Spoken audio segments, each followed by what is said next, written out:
Before we get into it, I need you to picture something.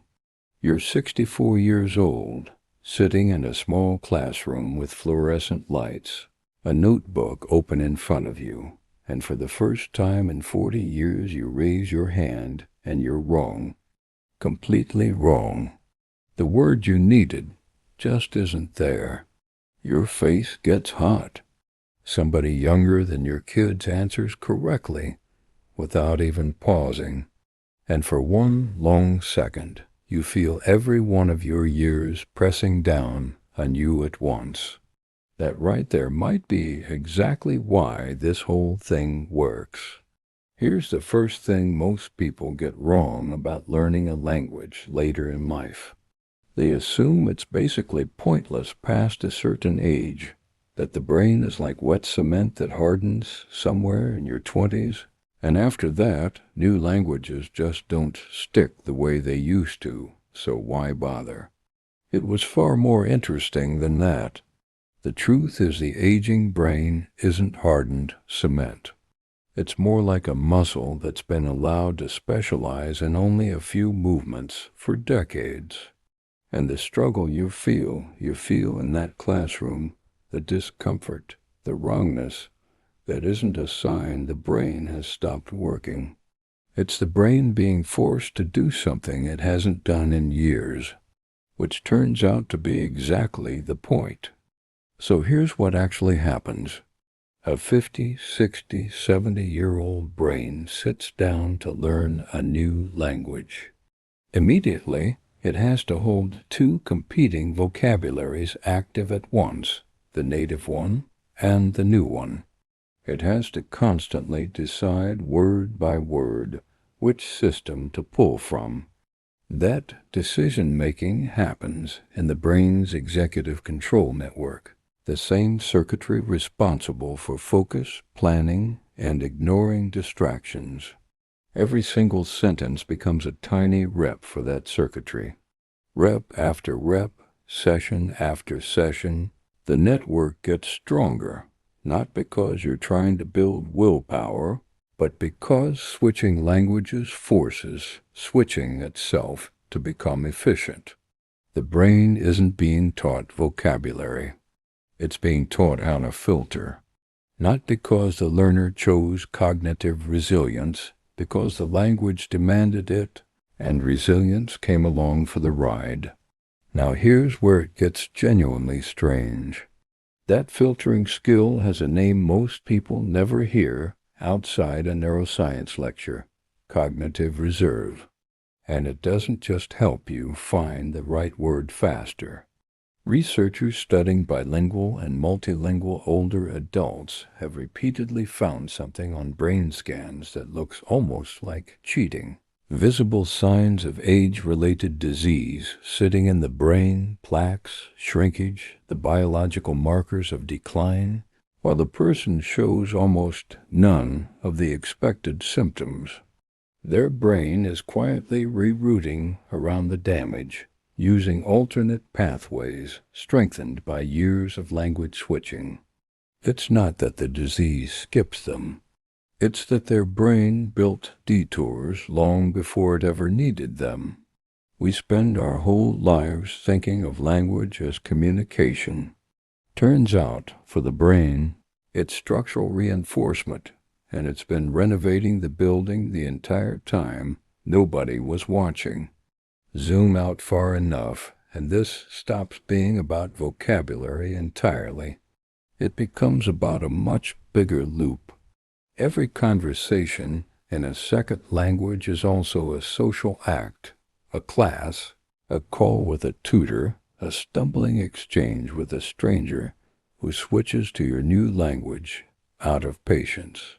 That social engagement triggers its own cascade. Lower chronic stress, more consistent mood regulation, a stronger sense of purpose in people who often report feeling invisible after retirement. The mental workout and the social contact reinforce each other, so the brain gets exercised on two fronts at once, language and connection, feeding into the same reserve. No other common brain training activity does this. Not crossword puzzles, not Sudoku, not memory apps. Those exercise a narrow skill in isolation. A language pulls in memory, sound processing, social cognition, and emotional regulation simultaneously, and does it inside a real relationship with another human being. But okay, cognitive reserve explains why some brains seem to resist damage better than others. It doesn't fully explain why researchers keep finding that late life language learners actually outperform expectations in head-to-head testing against people decades younger. For that, we need to talk about an experiment that surprised the researchers running it. In a series of comparative studies on aging and language, researchers set out to test something simple. Could older adults meaningfully improve executive function through language study in a short window, or was the window already closed? They ran younger monolingual adults through weeks of a demanding second language course. Predictably, they improved. Young brains are efficient at fast, narrow skill acquisition. Then they ran a group of similarly aged monolingual adults through unrelated brain training games, the kind marketed as cognitive fitness. Improvement on the games themselves, but almost nothing transferred to real-world attention or memory tasks. Then came the group nobody expected much from. Older adults, 60 and up with no language background, placed in an immersive language course for a matter of weeks. On standard executive function measures, tasks that test how quickly someone can switch mental rules, ignore irrelevant information, and hold competing instructions in mind, this group showed measurable gains that rivaled or beat the younger group's improvement, and dramatically outpaced the brain training group. The concept this points to is called far transfer, when practicing one skill improved completely unrelated mental abilities. Most cognitive exercises only produce near transfer, improvement that stays locked inside the specific task you practiced. Language is one of the only interventions reliably shown to produce the far kind. That's the part that made researchers sit up. The brain wasn't just getting better at the language.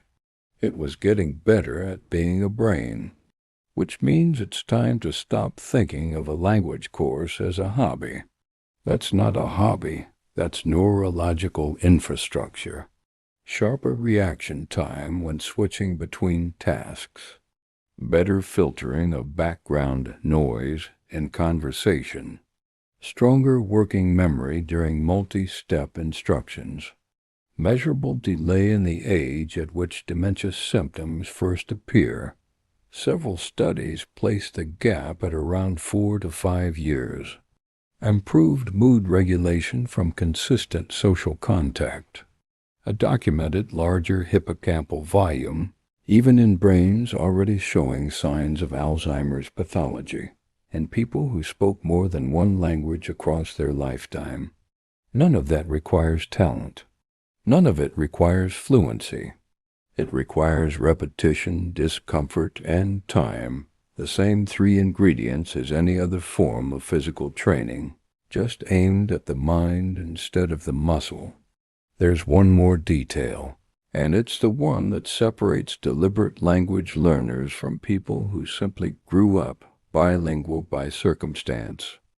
Late-life learners, people who take up a language by choice in their 50s, 60s, 70s, often show something researchers call effortful engagement, a kind of active, attention-heavy processing that passive lifelong bilinguals who acquired their second language automatically as children don't always display to the same degree. The struggle itself, the very thing that felt like failure back in that classroom, appears to be part of the mechanism. Deliberately fighting for a word seems to recruit more of the brain than fluently retrieving one ever does. Effort is not the obstacle to the benefit. Effort is the benefit. Nothing else quite replicates that. Not childhood bilingualism, not casual exposure through travel or media, not even years of living in a foreign country without ever actively studying the language. The strain has to be there. So when you combine a brain forced into constant filtering with reserve capacity built quietly for years before it's ever needed, with a documented far transfer effect that rivals results in learners half their age, with a struggle-driven mechanism unique to people who choose this path late and on purpose, you get something with almost no equal in the world of preventative brain health. A low-cost, drug-free intervention that reshapes the mind's architecture from the inside, using nothing but words. So picture that classroom again. 64 years old, face still hot, notebook open, the wrong word still hanging in the air. Except now you know what that heat actually was. Not embarrassment, friction. And friction, applied again and again, is how the brain rebuilds its own scaffolding. The wrong word wasn't failure. It was the rep. Every stumble in that room was quietly reinforcing a structure that plaques, and shrinkage and time itself would later try to tear down and lose to. A new language, learned late and learned hard, doesn't just teach you to speak. It teaches your brain how to survive itself,